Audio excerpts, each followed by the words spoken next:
आज हम अपने विचारों को उस दिन तक ले जाएं जब हमने गणराज्य की घोषणा की थी।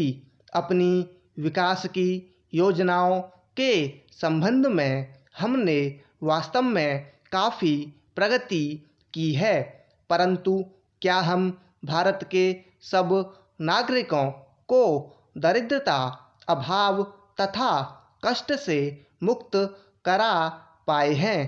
प्रकृति की शक्तियों को अपने अधीन करने और जनता के कल्याण के लिए उन्हें नियंत्रण में लाने की दिशा में भी हम आगे बढ़े हैं, किंतु हम यह नहीं भूल सकते कि कुछ महीने ही हुए हमें भारत के उत्तर पूर्वी प्रदेशों में भयानक बाढ़ का सामना करना पड़ा था, जिसके कारण यातायात के साधन छिन्न भिन्न हो गए और वहाँ की जनता को भारी हानि उठानी पड़ी। निसंदेह साक्षरता, प्रसार और रोगों के निराकरण के महत्वपूर्ण उपाय भी हमने सोचे हैं। यद्यपि अभी भी देश के बहुत से भागों में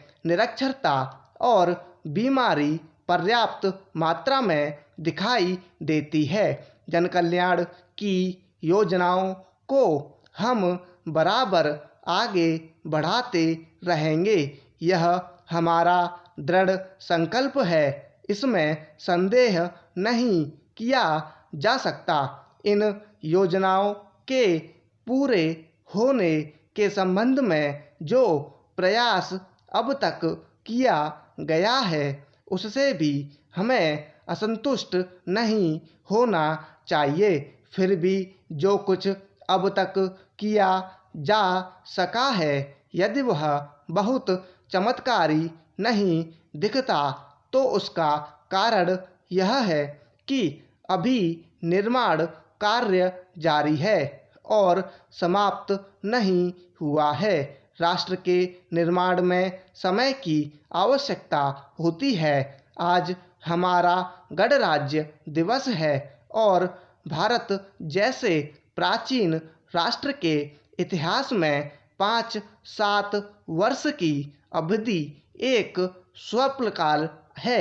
आइए हम अब विगत वर्ष की घटनाओं पर नज़र डालें और यह देखें कि विकास के कार्यों और निर्माण योजनाओं की दिशा में हम कहाँ तक आगे बढ़ सके हैं। यदि मुझसे यह कहा जाए कि बीते वर्ष की घटनाओं का वर्णन मैं एक वाक्य में करूं, तो मैं कहना चाहूँगा कि संविधान में दिए गए निर्देशों के अनुसार हमने समस्त राष्ट्रों के साधनों को ऐसे ढंग से जुटाना आरंभ कर दिया है जिससे यह स्पष्ट हो जाता है कि भारत में कल्याणकारी राज्य की स्थापना का श्री गणेश हो चुका है।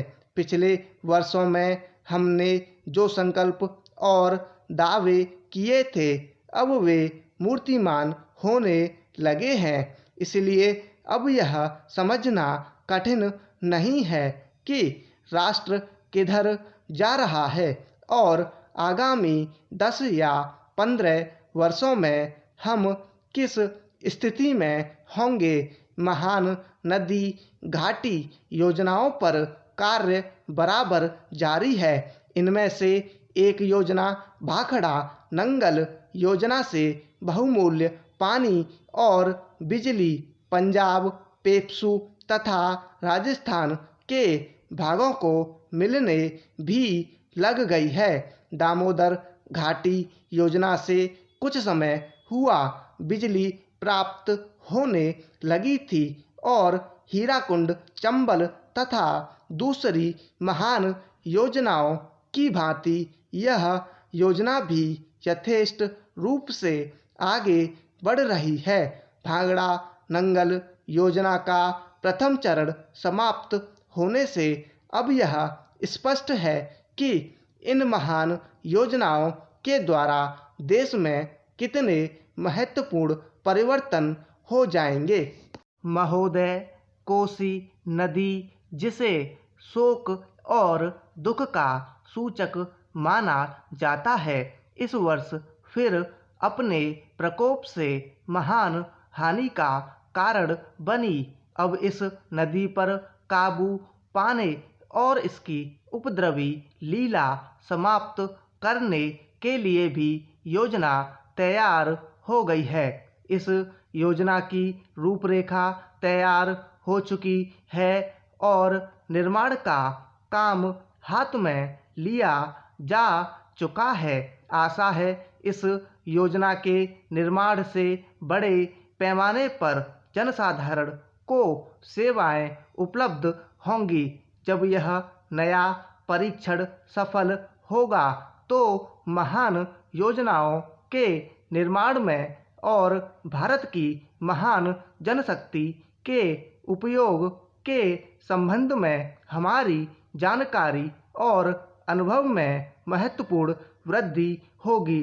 औद्योगिकीकरण के क्षेत्र में उन्नति, उत्पादन में और अधिक वृद्धि और भारत की प्रति व्यक्ति आय में वृद्धि विचाराधीन वर्ष की कुछ महत्वपूर्ण बातें हैं। औद्योगिकीकरण के साथ ही रोजगार के क्षेत्र को विस्तृत करने के प्रयत्न भी बराबर जारी हैं। कुटीर उद्योगों और घरेलू धंधों को प्रोत्साहन देकर औद्योगिकीकरण और रोजगार में समुचित संतुलन स्थापित करने का प्रयास किया जा रहा है। यह बात सभी स्वीकार करते हैं कि यदि भारत के जनसाधारण को उदासीनता और हार मानने की भावना से मुक्त करना है तो बढ़ती हुई बेरोजगारी को दूर करने का उपाय करना होगा। इस दिशा में घरेलू उद्योग धंधे बहुत से लोगों को आंशिक या पूर्ण उपयोगी काम देकर इस समस्या का बहुत कुछ समाधान कर सकते हैं। इसीलिए पंचवर्षीय योजनाओं में पुराने घरेलू उद्योगों को पुनर्जीवित करने और चालू कुटीर उद्योगों को प्रोत्साहन देने की व्यवस्था की जा रही है। विदेशी मामलों के क्षेत्र में हमारी सफलता और भी अधिक है। हमारी नीति, जिसे मैं सक्रिय और स्वदेशी तटस्थता की नीति कहना चाहूँगा, वास्तविक व्यवहार में किसी भी देश अथवा यहाँ के लोगों को अपना शत्रु न समझने की नीति है। इस नीति के फलस्वरूप हमें विश्व शांति के पक्ष की कुछ सेवा करने का अवसर मिला है। हम प्रसन्न और आभारी हैं कि संसार के राष्ट्रों में भारत का स्थान इतना ऊंचा है। इंडोचीन निरीक्षण और नियंत्रण अंतर्राष्ट्रीय आयोग की अध्यक्षता हमने स्वेच्छा से स्वीकार की है और हमारे नागरिक यथासाध्य उस देश में शांतिपूर्ण निर्वाचन संबंधी समस्याओं का सामना कर रहे हैं। हम सभी राष्ट्रीय अथवा अंतर्राष्ट्रीय समस्याओं का निपटारा शांतिपूर्ण ढंग से चाहते हैं। मुझे बहुत प्रसन्नता है कि भारत में फ्रांसीसी बस्तियों की समस्या शांति और सद्भावना के वातावरण में सुलझ सकी है। शांतिपूर्ण प्रणाली की सफलता का वह एक महत्वपूर्ण उदाहरण है।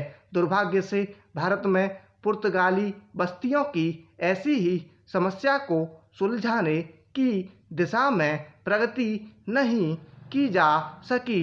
मैं आशा करता हूँ कि पुर्तगाल इन बस्तियों में रहने वाले लोगों के स्वाधीनता के अधिकार को स्वीकार करेगा और फ्रांस और ब्रिटेन की सरकारों का अनुसरण करेगा। जैसे ही यह वर्ष समाप्त हो रहा है। हम अपने सबसे निकट के पड़ोसी पाकिस्तान के साथ अपने संबंधों में अपने सुखद परिवर्तन देखते हैं। पाकिस्तान के लिए हमारे हृदय में सदैव से पूर्ण सद्भावना और शुभकामनाएं हैं।